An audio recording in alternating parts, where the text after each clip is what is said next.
بسم الله الرحمن الرحيم. الحمد لله رب العالمين والعاقبة للمتقين ولا عدوان إلا على الظالمين والصلاة والسلام على رسوله الكريم اما بعد۔ اللہ تبارک و تعالی پر حمد و ثنا اور اس کے نبی کریم صلی اللہ علیہ وسلم پر بے شمار بے حد بے عدد درود و سلام کے بعد، محترم ناظرین، قصص القرآن کے اس سلسلہ وار پروگرام میں ہم آپ کی خدمت میں حاضر ہیں۔ السلام علیکم ورحمۃ اللہ وبرکاتہ۔ آج کی اس ملاقات میں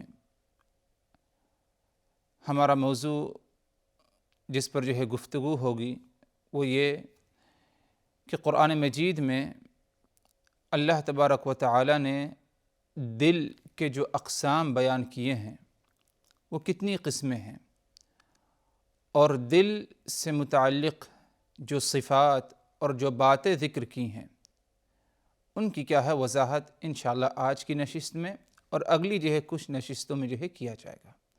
اللہ تبارک و تعالی ہم سبوں کو ان تمام باتوں پر جو ہم کہیں اچھی طرح کہنے کی توفیق دے، اور اسی طرح ہم میں سے ہر ایک کو اللہ تبارک و تعالی اخلاص کے ساتھ اس پر عمل کرنے کی بھی اور سمجھنے کی بھی توفیق دے۔ حضرات، قرآن مجید میں دل کو بہت ہی زیادہ اہمیت حاصل ہے۔ یہی کیا کم ہے کہ قرآن مجید میں اللہ تبارک و تعالی نے 132 مقامات پر دل کا، قلب کا ذکر فرمایا، 132 مقامات پر، اور مختلف حالات سے دل کا ذکر فرمایا، جیسے کہ اللہ تبارک و تعالی کا فرمان انما المؤمنون الذين اذا ذكر الله وجلت قلوبهم واذا تليت عليهم آياته زادتهم ایمانا۔ ایمان والوں کا معاملہ اس طرح ہے کہ اگر اللہ کا ذکر ہو اور اللہ کی یاد انہیں آ جائے، وجلت قلوبهم، ان کا دل کانپ اٹھتا ہے اللہ کے ڈر سے، خشیت سے۔ وَإِذَا تُلِيَتْ عَلَيْهِمْ آيَاتُهُ زَادَتْهُمْ ایمانا، اور جب اللہ تبارک و تعالی کی آیات تلاوت کی جاتی ہے تو ان کے ایمان میں کیا ہے، اضافہ ہوتا ہے۔ تو اس آیت میں اللہ تبارک و تعالی نے ایمان والوں کے دل کا ذکر فرمایا کہ اہل ایمان کے دل کی کیا کیفیت ہوتی ہے، ان کے دل کا کیا مقام و مرتبہ ہے۔ وہ یہ کہ اگر اللہ کی آیات، اللہ کا ذکر آ جائے تو ان کا دل اللہ کی خشیت اور ڈر سے کانپ اٹھتا ہے۔ اسی طرح اللہ تبارک و تعالی کا ایک اور فرمان أَفَمَنْ شَرَحَ اللَّهُ صَدْرَهُ لِلْإِسْلَامِ فَهُوَ عَلَى نُورٍ مِّن رَبِّهِ فَوَيْلٌ لِّلْقَاسِيَةِ قُلُوبُهُم مِّن ذِكْرِ اللَّهِ أُولَٰئِكَ فِي ضَلَالٍ مُّبِينٍ۔ وہ شخص جس کو اللہ تبارک و تعالی نے جس کو اسلام قبول کرنے کی توفیق دی، اسلام قبول کرنے کے لیے اس کے سینے کو اللہ تبارک و تعالی نے کھول دیا، تو یقیناً ایسا انسان اللہ تبارک و تعالی کی طرف سے نور پر ہے، یعنی اللہ کی طرف سے نور حاصل ہوا، اللہ کی طرف سے توفیق حاصل ہوئی، تبھی جا کر کیا ہے اس کا سینہ اسلام کے لیے کھل گیا ہے، اسلام قبول کر لیا اس نے۔ فَوَيْلٌ لِّلْقَاسِيَةِ قُلُوبُهُم مِّن ذِكْرِ اللَّهِ، ان لوگوں کے لیے بہت ہی بڑی خرابی ہے، القاسیۃ قلوبہم من ذکر اللہ، جن کا دل اللہ کے ذکر سے غافل ہے اور دل ان کا کیا ہے، سخت ہو چکا ہے۔ اللہ کا ذکر ہوتا ہے، جنت جہنم کا ذکر آتا ہے تو ان کا دل متاثر نہیں ہوتا۔ قاسیۃ قلوبہم، ان کا دل کیا ہے، بالکل سخت ہو چکا ہے۔ اولئک فی ضلال مبین، اور یہ لوگ جن کا دل سخت ہو چکا ہے یہ کھلی گمراہی میں ہیں۔ اس آیت میں اللہ تبارک و تعالی نے دل کی ایک اور کیفیت بتائی ہمیں، اور ایک دل کی ایک اور دوسری قسم بتائی ہمیں، کہ جس طرح ایمان والوں کے دل اللہ کے ذکر سے اللہ کی یاد سے ڈرتے ہیں، خشیت ان کے اندر پائی جاتی ہے ان کے دلوں میں، اسی طرح ایک دل ایسا بھی ہے کہ اللہ کا ذکر آ جانے کے باوجود دل ان کا متاثر نہیں ہوتا، اور یہ منافقین اور کفار کے دل کا جو ہے معاملہ ہے۔ مزید اور اگر سننا چاہیں دل سے متعلق، قرآن مجید میں اللہ تبارک و تعالی نے فرمایا فی قلوبہم مرض فزادہم اللہ مرضا وَلَهُمْ عَذَابٌ أَلِيمٌ بِمَا كَانُوا يَكْذِبُونَ، ان کے دلوں میں بیماری ہے، ان کے دلوں میں بیماری ہے۔ یہ کون سی بیماری ہے؟ عام حالات میں اٹھتے بیٹھتے ہم کہتے ہیں کہ دل کا بیمار ہے یہ انسان، اور اس وقت مفہوم ہمارے ذہن میں یہی آتا ہے دل کا بیمار، اس کا مطلب دل میں کوئی کمزوری ہے، اس کو علاج کی ضرورت ہے، آپریشن کی یا دوائیوں کی یا کسی پرہیز کی ضرورت ہے، کسی ماہر طبیب کے پاس اسے جانے کی ضرورت ہے۔ لیکن قرآن مجید میں جب کہا کہ ان کا دل بیمار ہے تو یہ سب سے خطرناک بیماری ہوتی ہے، اور بیماری سے مراد ادھر اس آیت میں فی قلوبہم مرض، ان کے دلوں میں بیماری ہے یا ان کا دل بیمار ہو چکا ہے، یعنی ان منافقین کا مطلب یہ کہ ان کے دل میں نفاق ہے، اللہ اس کے رسول سے محبت وفاداری کے بجائے ان کے دلوں میں رسول کو دھوکہ دینا، نعوذ باللہ، اور رسول کی باتوں کا انکار کرنا، تکلیف دینا، یہ ان کے دلوں میں ہے۔ فی قلوبہم مرض، ان کا دل بیمار ہے، دلوں میں بیماری ہے۔ فزادہم اللہ مرضا، اللہ نے ان کی بیماری میں اضافہ کیا۔ مطلب یہ کہ اگر انسان کا دل بیمار ہو جائے اور اپنی اس بیماری کا علاج نہ کرے، یعنی کفر و نفاق کے ذریعے اگر اس کا دل بیمار ہو اور اس کفر و نفاق کو ترک نہ کرے، اس کا علاج نہ کرے، فزادہم اللہ مرضا، تو اللہ تبارک و تعالی سزا کے طور پر اس کا دل مزید اور کیا ہے بیمار کر دیتا ہے، اور کفر اور نفاق میں کیا ہے آگے بڑھ جاتا ہے۔ وَلَهُمْ عَذَابٌ أَلِيمٌ بِمَا كَانُوا يَكْذِبُونَ، اور قیامت والے دن ان کو المناک خطرناک عذاب دیا جائے گا، اس کے بدلے جو کچھ وہ جھٹلایا کرتے تھے اللہ کے فرمان کو یا رسول کی نبوت اور رسالت کو۔ اس آیت میں اللہ تبارک و تعالی نے ایک ایسے دل کے بارے میں بتایا جو دل بیمار ہو جاتا ہے یا اس کے اندر مرض اور بیماری پائی جاتی ہے۔ تو الغرض کہنا یہ تھا حضرات کہ قرآن مجید میں مختلف مقامات پر، کئی ایک جگہ پر، تقریباً جیسے کہ بعض اہل علم نے کہا 132 مقامات پر دل کا ذکر ہے، اور دل کا جو ذکر ہوا ہے اس کی مختلف حالات، مختلف کیفیات کے ساتھ جو ہے ذکر ہوا ہے، اور اتنی دفعہ 132 یا اس سے زیادہ کچھ مقامات پر دل کا ذکر ہونا، اس کی کیا وجہ ہے اگر غور کیا جائے، اور کیوں اللہ تبارک و تعالی نے دل کو مختلف اس کی حالات، مختلف صفات کے ساتھ ذکر کیا؟ کیونکہ انسان کے پورے جسم میں اگر غور کیا جائے حضرات، جو مختلف اعضاء، مختلف جوڑ، مختلف حصے پائے جاتے ہیں، ان تمام میں سب سے زیادہ اہم جو انسانی جسم کا حصہ عضو ہے وہ دل ہے۔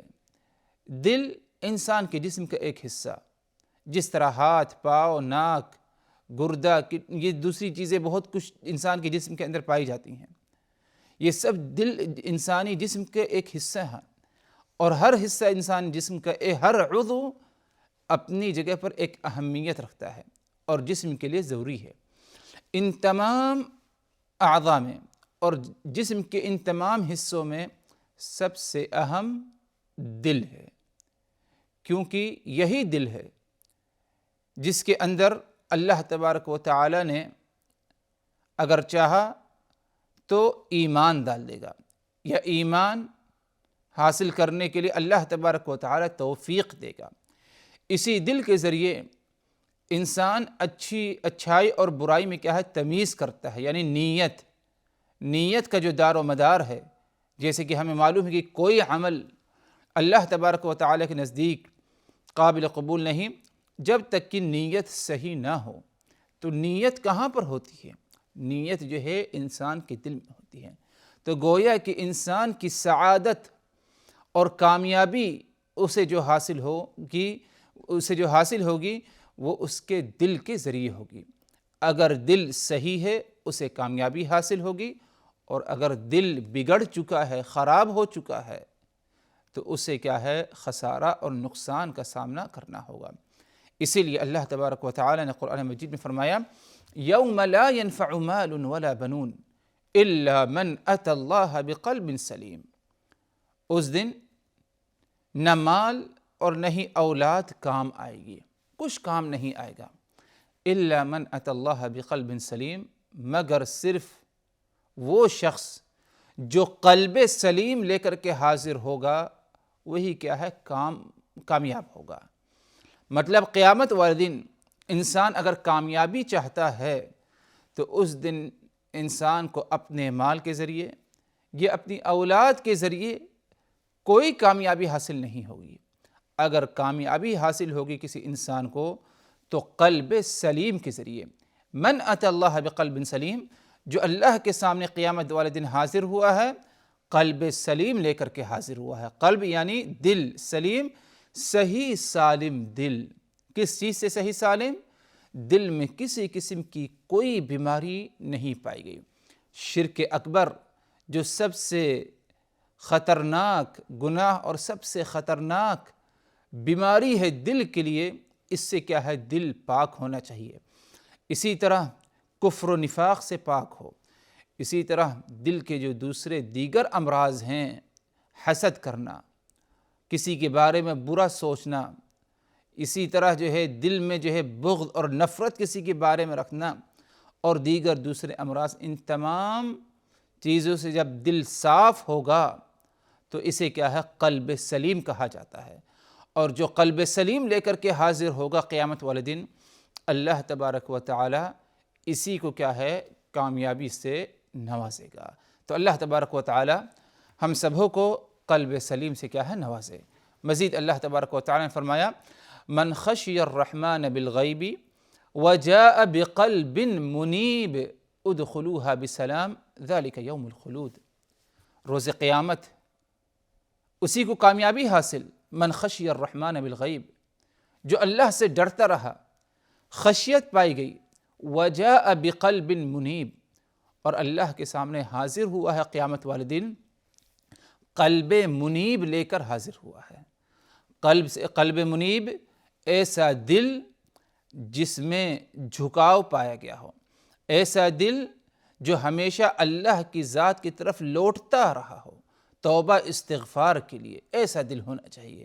یہ دل اگر لے کر کے حاضر ہوا تو یہ جنت کا مستحق ہوگا، اور ایسے دلوں کو کہا جائے گا ادخلوہا بسلام ذالک یوم الخلود، تم سلامتی کے ساتھ داخل ہو جاؤ۔ کہاں داخل ہو جاؤ سلامتی کے ساتھ؟ اللہ تبارک و تعالیٰ کی جنت میں داخل ہو جاؤ۔ ذالک یوم الخلود، یہ ایک ایسا دن ہے تمہارے لیے کہ ہمیشہ ہمیش تم اس جنت میں کیا ہے؟ رہو گے اور باقی رہو گے۔ اللہ تبارک و تعالیٰ جنت میں داخل ہو جانے کے بعد تمہیں کبھی نکالے گا نہیں۔ تو المہم کہنا یہ تھا حضرات ان دونوں آیتوں کے ذریعے کہ قلب سلیم ایک ایسا دل جسے اللہ تبارک و تعالی روز قیامت اگر انسان قلب سلیم لے کر کے حاضر ہو تو اللہ تبارک و تعالی اسے کامیابی سے نوازے گا۔ اور اس بات کا ذکر اللہ تبارک و تعالی نے اگرچہ قرآن مجید میں تو ضرور فرمایا ہے، لیکن رسول اللہ صلی اللہ علیہ وسلم نے بھی اپنے زبان مبارکہ سے اس کی کیا ہے؟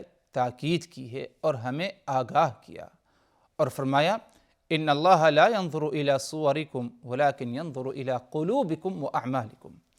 اللہ تبارک و تعالی تمہاری شکل و صورت کو نہیں دیکھتا، تمہارے چہرے کے رنگ کو نہیں دیکھتا، تمہاری ہیئت، تمہاری کیفیت، تمہارے لباس، تمہارے حلیے کو نہیں دیکھتا۔ اللہ کسے دیکھتا ہے؟ کس بات کو اہمیت دیتا ہے؟ وَلَكِنْ يَنظُرُ إِلَىٰ قُلُوبِكُمْ وَأَعْمَالِكُمْ۔ اللہ تمہارے دلوں کو دیکھتا ہے اور تمہارے اعمال کو دیکھتا ہے۔ مطلب یہ کہ تم چاہے جتنا اپنی شکل و صورت کو اچھی بنا لو، خوبصورت بنا لو، حسین بنا لو، اللہ کی طرف اسے کوئی خاص اہمیت حاصل نہیں۔ اللہ کی طرف اگر تمہارے اندر کوئی چیز اہمیت رکھتی ہے تو قلوبکم و اعمالکم، تمہارا دل اور تمہارا عمل ہے۔ اور ادھر غور کیا جائے، دل کو اللہ تبارک و تعالی نے عمل پر مقدم کیا۔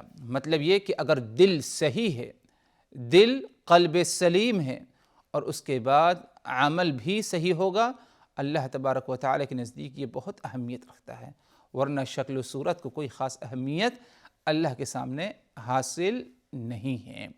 رسول اللہ صلی اللہ علیہ وسلم نے ایک اور مقام پر فرمایا، الا ان فی الجسد مضغہ اذا صلحت صلح الجسد کلہ واذا فسدت فسد الجسد کلہ الا وہی القلب۔